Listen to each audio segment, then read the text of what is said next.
So before we can make the lens shutter mechanism, we just need to temporarily tape on the lenses onto the face shell so that we have a point of reference for what angle to position the shutter pieces at.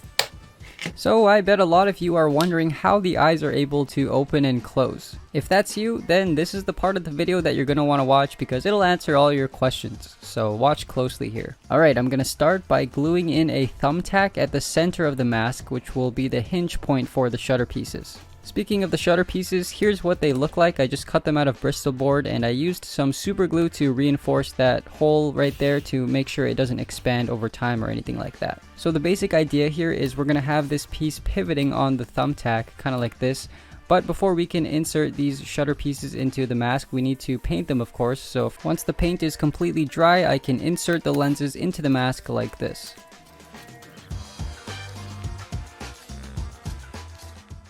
And then I'm just going to put a little stopper right there just to simply keep the lenses from falling out. If there's any spots where you feel like the lenses might get jammed, like this corner right here for example, now would be a good time to fix that.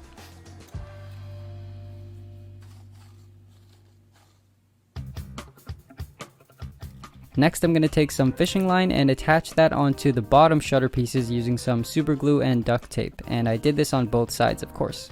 I then removed the ink cartridge out of a pen, and now we can use this tube to make ourselves a little contraption here. So as you can see, the string starts right here at the bottom, travels through these two tubes, and is glued onto the top shutter.